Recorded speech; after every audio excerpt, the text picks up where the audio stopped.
Papa, wake up. Go away, don't bother me. Can't you see I'm sleeping? Gee.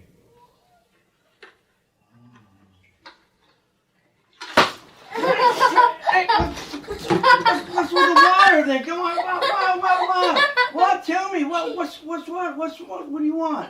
It's time for your introduction. Will you knock off the water stuff? You're 5 years old, right? You're not 18. Yeah? Okay, oh, sorry. You're all wet. Oh, okay. My name is Dale Trujillo. This is my wonderful granddaughter, Sariani. That's sometimes not so wonderful. Yeah. And she is 5 years old. I know. And I like to come to you with my testimony today to tell you that Jesus Christ is real. And there was a time I didn't believe that. But Why are you my testimony is mainly for the ones who lost a loved one and for the unbeliever. And it's just a privilege, and I'm so humbled just to even be before you, coming with my testimony. And my grandbaby would like to sing a little song for you right now. I had decided to follow Jesus. I had decided to follow Jesus. I had decided to follow Jesus. No turning back, no turning back. The world behind me, the cross before me. The world behind me, the cross before me. The world behind me, the cross before me. No turning back, no turning back. Yeah, that was good. That was all right. I got to say so for myself. And I gotta say you're all wet. Yeah, I'm all washed up. No, I don't think so. But anyway, she's going to sing another song for you at the end of the video.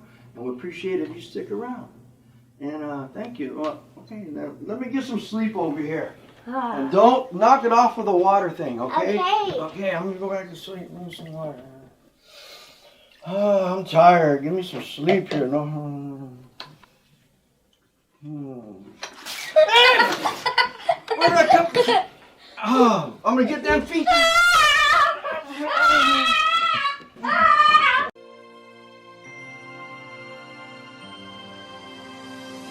And back in the Depression in the 1930s, my grandfather was going out at night. And my grandmother, Virginia, she thought that my grandfather was cheating on her. So she followed him one night, and she found out that he had been going through this tent meeting revival they had in town. And she followed him there, and that's how my grandmother got saved, and that's how God came into the family. And I just wanted to share that extraordinary story with you before I move on. But the first thing in my salvation, my story I'd like to take you back is I was born in 1948 in Oakland, California at Kaiser Hospital. I guess you can say I'm the real homeboy. And my father came out here from the war, World War II. He went in when he was 17, 1941. And we lived in this place, colorful place called Jingletown, which is the Portuguese immigrant named because they had, when they walked down the street, they didn't believe in banks, and they would put the money in their pockets and it would jingle, and hence the name Jingletown came about, which is still called that today. But sad to say, my father was alcoholic. He came out of the war and left us very poor. Me and my older brother in this place called Jingletown, we had a steal. I was 4 years old, he was 7, and I was basically the lookout guy when we used to steal. Imagine 4-year-old being the lookout person. That's what I was. And we used to eat this dried shrimp like every day, and I was, oh boy, but that's what we had to eat, and that's what we got along. And one day my mother looked at me and she says, "We don't have no food in the house. Can you go ask somebody for some bread?" Now I just want to share this because this is the first time that God had really came into my life. And as I walked around this corner, I didn't even know where to go, to be honest with you. I just started walking down the street, a 4-year-old. Who would I ask a stranger for bread? I did. So I just walked out, picked this one house on the corner, and I walked up the stairs, and I with a timid knock, I knocked on the door. And this giant of a black woman answered the door, and I said to myself, oh, did I pick the wrong house? But that wasn't true. Actually, I picked the right house. And she says, she looked at me, she said, what you want? I said, could I have some bread, please? She says, well, and then her whole demeanor changed. She said, well, come right in. But as soon as I took about 5 steps in the door, something was different. The power of God was there, God was there, and I felt at ease, at peace with myself as I walked in her house. She sat me down with her family. She treated me with love. And that's why I remember this to this day. That was in 1952 when this happened. And I'll never forget her. And you know, one day I'm going to see her again. And she really touched my life at a young age. And she gave me 3 loaves of large French bread, and she fed me breakfast, and she sent me on my way. And I'll never forget that. But then as about, say, a couple of months later, my mom brought this man home, which is my stepfather. And me and him got along real good, real fast. Finally, we had meat on the table. We had a decent place to live, but we ended up coming back to Jingletown. And we lived on 10th Street, and as a couple of years went by, my sister Denise was born. And this brought joy to every one of us. My older brother Dennis, he had an anger streak in him. And she brought joy to all of us. And we remember all the things she used to have. She used to have this little dog named Moochie she used to chase all over the place. And but in 1962, she was diagnosed with a brain tumor. Now this devastated the whole family.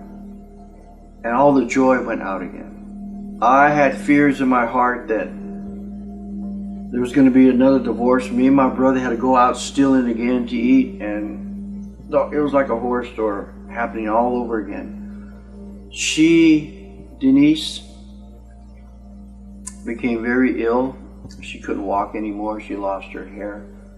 And I had to take care of her. I was the one elected to take care of her while my parents went out and looked for a cure, because back then they didn't really have a cure for a brain tumor. And they were trying everything to save her. And my mother came in with this new religion that I knew nothing about. I thought my parents had lost their minds with this new faith, because my stepfather raised me Catholic. And all this was new to me. And they would take Denise down to the altar to get healed, and she was never healed. Seems to be never healed. I want to emphasize that. Seems to be never healed. But that's how I saw it back then. And I ended up having a root of bitterness in my heart against God, hating Him, not trusting Him. He doesn't care about us or nothing that we do in life. This was building in me. And as I saw my little sister go from a healthy little girl to skin and bones and die. And she passed away in 1963, December 7th. And as the years went by, I still had that bitterness in my heart.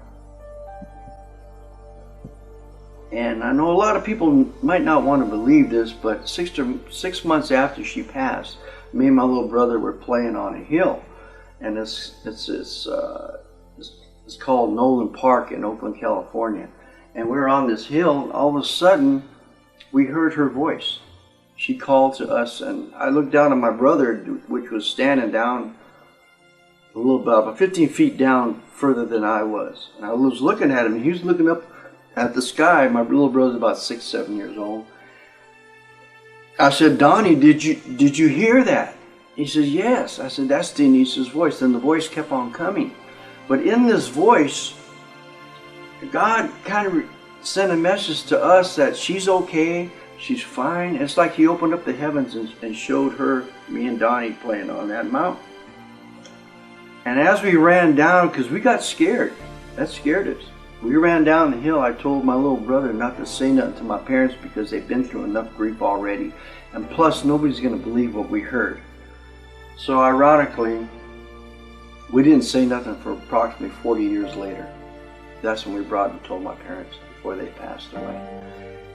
So I ended up going to high school, and I met this girl. I fell in love, which was my high school sweetheart. And we ended up getting married in 1967. But I joined the service. And I joined the United States Navy, and I was sent overseas in 1968.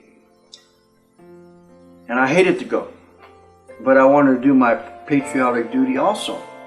You know, it's most of the Vietnam vets, their fathers served in World War II. We had this patriotic for our country in us already. You know, I don't think anybody can be more patriotic than a Vietnam vet. Okay, and there I was, got on the plane, flying. Never thought I would come back. I was 19 years old, in love. And I flew into the Philippine Islands. Then I flew on my ship. And we passed. I thought we were all going to crash and die because we missed the cable going on this aircraft carrier. I served on the USS Ranger. And I finally made it aboard, and then the hatch flapped open, and I saw these A-4 Skyhawks. An A-4 Skyhawk just landed, which is a Navy plane, and had the bomb half off, and I was just, the noise was beyond. It was just so awesome, the noise. But I saw that, and I said to myself, what did I get myself into? So I ran towards the crow's nest, which we call the island. It's in the middle of the ship. And they put me in the V4 division. And I was below decks in V4 division. They had me down in this compartment. I was down in the tank. And we were taking fuel on. And the fuel just came through the tank and just exploded through the hole that was on the floor. And there was fuel everywhere. It just flooded. In a matter of seconds, it was past my waist. So I knew I had to dive in there. I had to put that cap back on that hole to stop the fuel from coming in. So I had to literally swim through the fuel. I had to open up my eyes to see, because everything was happening so fast. And as I was placing the cap back on there, I was opening my eyes. I stood up after swimming in this fuel. I made my way upstairs. I couldn't see. I could not see nothing. I made my way up the stairs, and I made it into the hallway. And some guy picked me up, grabbed me. He noticed I was drenched in fuel, and immediately took me to sickbay. I remember going through the door. One guy, these two medics grabbed me. One grabbed one part of my arm, the other grabbed the other, and they literally threw me against the sink. And they got these huge bottles that I think they were bottles, and they were pouring one bottle down my eye. He said, "This is gonna hurt." So he stretched my eyeball open, and he poured one bottle in. Then he got the other bottle and stretched my eye open again. He poured the other bottle in, and he put these patches on my eyes and wrapped around my head. He says, "Dale, we're going to take these off in 3 weeks, and if you might be blind for life. You might be blind for life on that." And there I was, 19 years old, with these bandages around my head, and my biggest fear that my wife was going to find out about this, and she was going to leave me. This was my biggest fear about it. So these are my fears that I had as I was sitting in bed in darkness. Now, I don't know if you ever had this experience, but trust me, when you're in darkness, it's a terrible thing. You're completely helpless. And the guy used to bring in my breakfast and my lunch and dinner. He would get my hand and stick my hand in the food. "Here's your eggs, here's your potatoes, and good luck," and walk out the door. So I used to have to use my hand just to eat with, just like, because I knew where the food was, and that's what he told me. It was very trying for me, and I'm thinking to myself, again, God doesn't care about me. He just doesn't care. So, I can't depend on Him. I can't call out for Him to help me in this situation because He doesn't care. He's nowhere around. He's maybe billions of miles away, you know, and doesn't care about anybody here on this planet. That's how I was thinking. So 3 weeks went by, and I took the bandages off, and praise God I can see again. But I finally made it back home. I got discharged in 1970, came back home, and as my fears came true, my wife left me. And I was left all alone, staring at the walls. And I said to myself, you know, maybe if I change states, maybe this would take away the pain.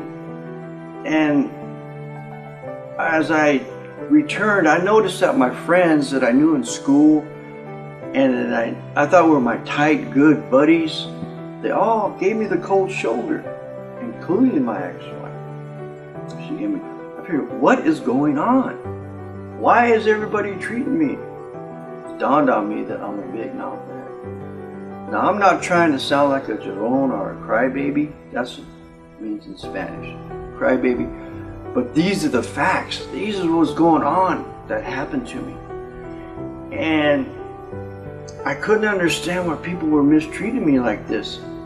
But my family, they pat me on the shoulder, you know, everything's going to be okay, this and that. But let me tell you, the pain was so deep and it hurt so much that us Vietnam vets call it the black box.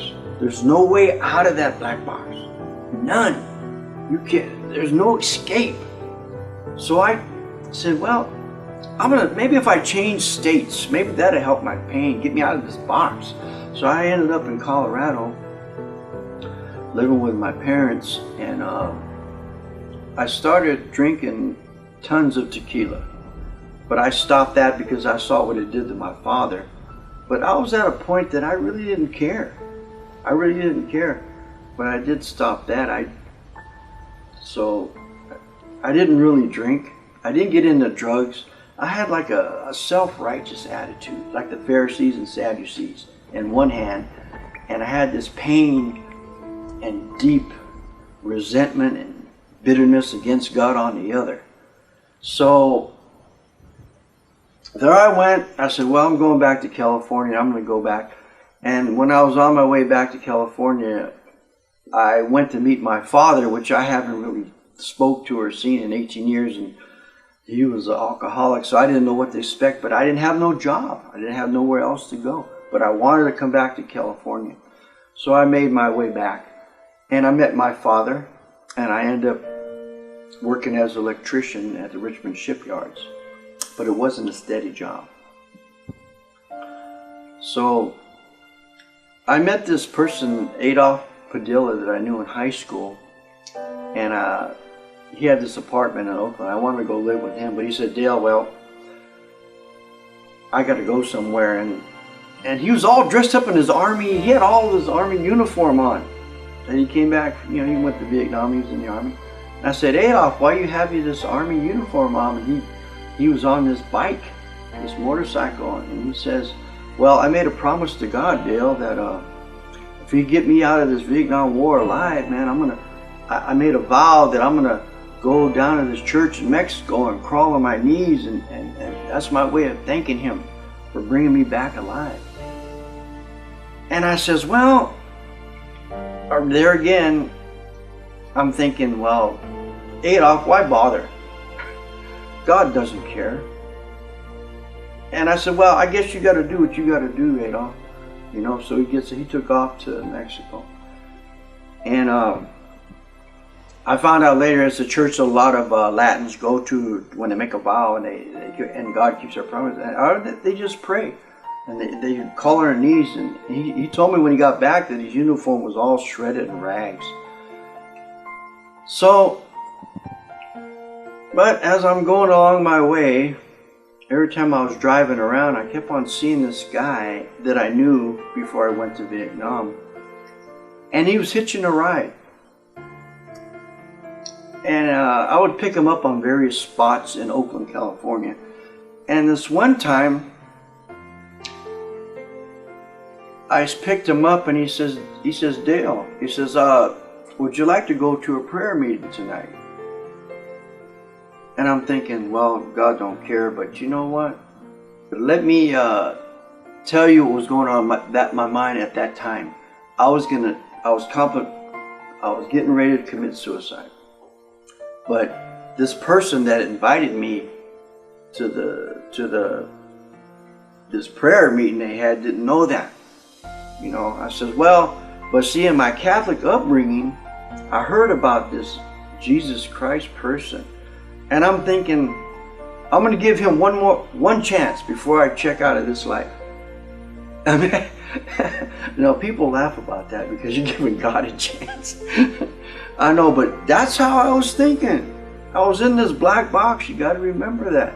And there's no way out. And you don't know if God is really real. You know, I had it up here, but I didn't have him here in my heart. You know, but I didn't even have him up here because I was really believing that he didn't even exist. So I said, I have to find out. So I'm gonna go with this person to this prayer meeting, and I'm gonna challenge this person, Jesus Christ, to let me know if he's real. Now that might sound arrogant. Who do you think you are, Dale, challenging a holy God, the creator of heaven and earth? But that's where I was at this point. Okay? So we went to the prayer meeting, and there was a lot of these strange people, like they had their hands up in the air, and I'm thinking, man, this is strange. These people are really strange to me, being raised Catholic, you know.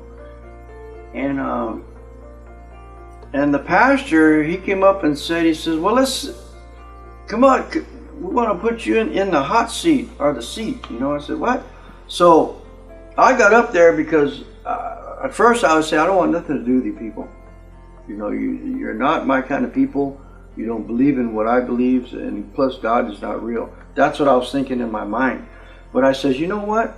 I really don't care about these people here. I'm going to do whatever it takes to see if Jesus Christ is real.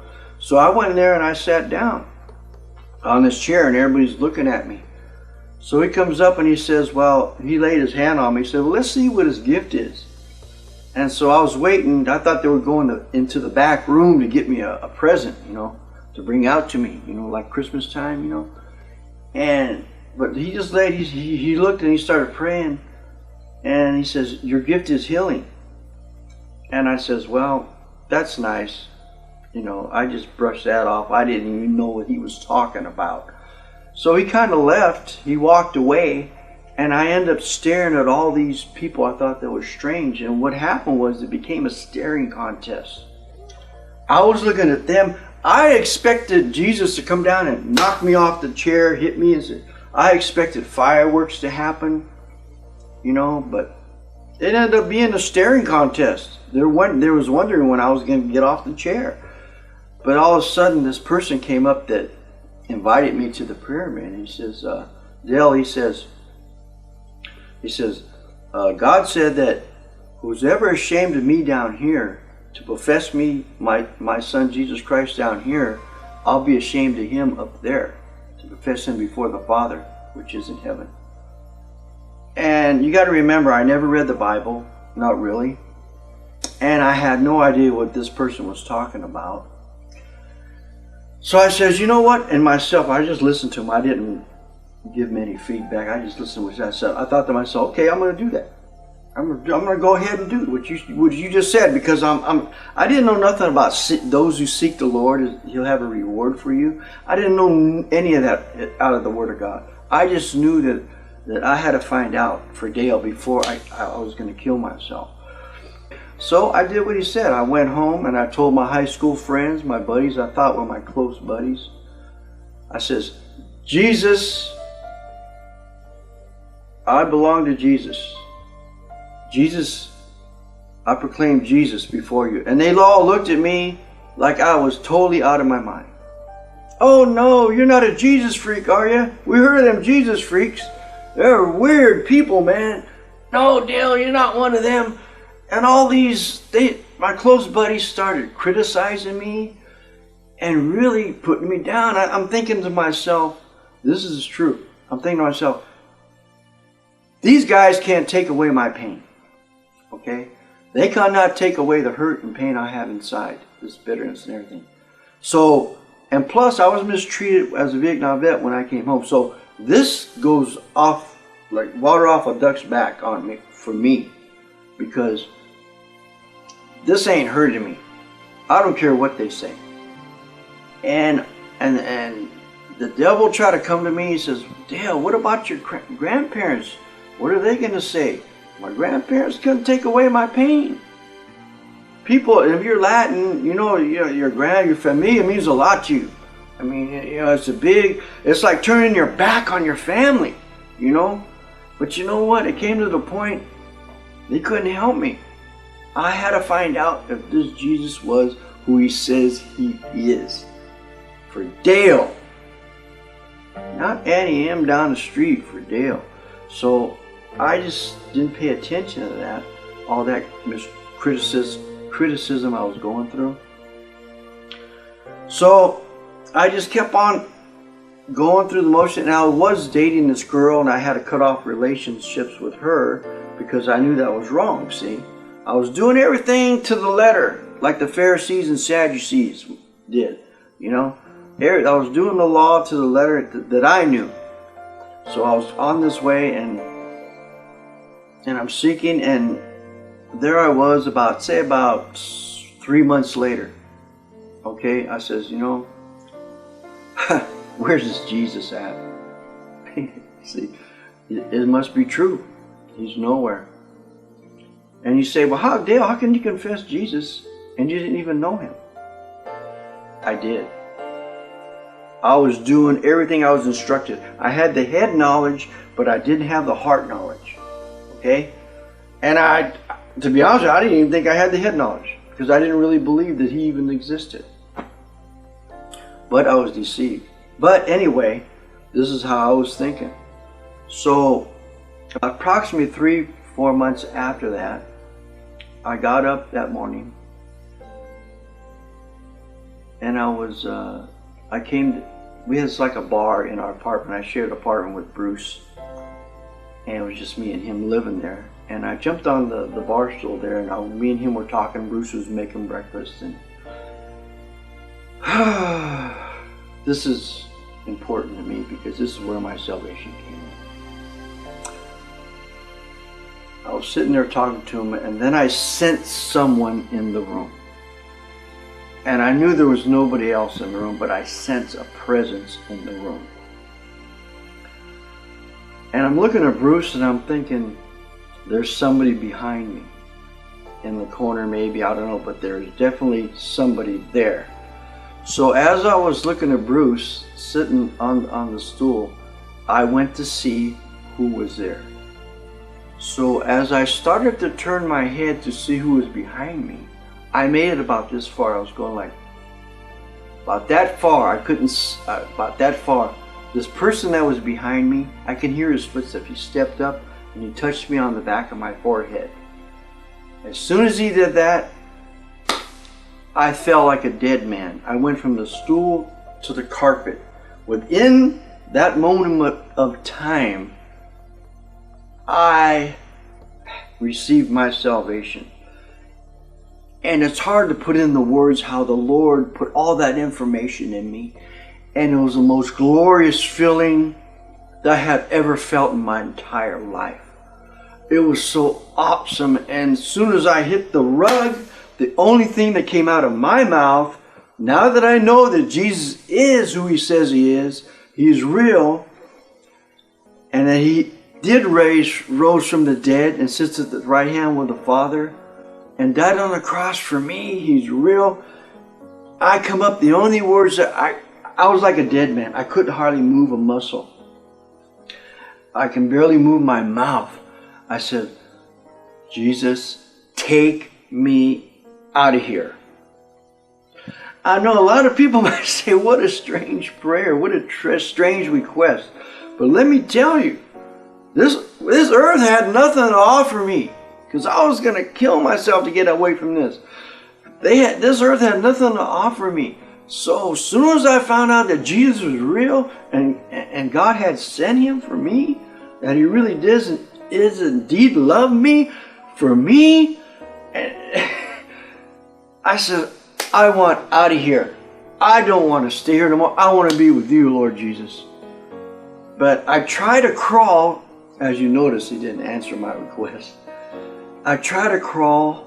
I was approximately 21 years old, 22. I was trying to make my way back to my room. Bruce was wondering what happened to me, because once I was there, I was on the floor. He couldn't see me. So I was trying to make it back to the room, and I finally imagined. It took me about approximately 10 minutes to get all my faculties back and all my strength back. And the first person, as soon as I got up to my strength, first person I had to call was my mother. The one that had been praying for me and talking to me about Jesus. And I used to shine around and said, Mom, with all due respect, I don't want to hear about your Jesus. I don't want nothing to do with him, because he didn't do nothing for my little sister. She died, man. I mean, look at that. You pray for her, nothing happened. But as soon as I found out that Jesus is real, and the first one I had to call was my mother, who'd been praying for me all these years. And I called her and I said, Mom, you guess what happened today? Jesus is who he says he is. I'm a born again believer. I says, do I understand it all? No. But I know now. How can somebody like me have seems to be Apostle Paul's salvation? But that's what happened to me. And now that I realized what great mercy that God had bestowed on me, a holy God came down to my apartment in San Leandro specifically to touch me and to fill me with his Holy Spirit and showered me with his love. How awesome is that? I mean, I'm just overwhelmed when I think about it. That, well, someone cares about me, a Vietnam vet. And at that time, a lot of Vietnam vets were committing suicide. A lot of them. Because they couldn't handle it, getting out of that black box. But I'm here to tell you that Jesus Christ is real. He changed my life. And not only it seems, if you lose my testimony, a lot of people don't want to hear it because they want to hear, well, God healed my kid and he healed this person over here and he healed. Well, that's not my case. My sister passed on and my mother brought her to be healed, but it seems, like I said, I use the word seems, that she wasn't healed. But God had other plans for our family. And we just have to trust him. He knows best. So that's what happened. And this is why I want to take my time to share with my testimony. And maybe you can see some points in my testimony that you can relate to. And right now, me and one of the blessings that Jesus has brought my way, we would like to share a little song for you. Jesus is the best friend I know, and he's just the same. Praise his holy name. That is why I love him so. Jesus is the best friend I know. Something is like Papa. What? Can I have $5? Oh, here we go again. Bye everybody. Jesus is coming soon. Hey, what about my mushy?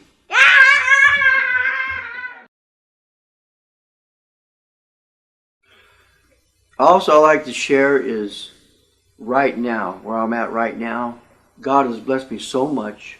I never thought I could become a writer. My book's been published for 3.5 years now, called Take Good Care of My Baby. I wrote 3 scripts for movies. I wrote an action thriller, Popcorn and Taco, my family film, Jingletown. And I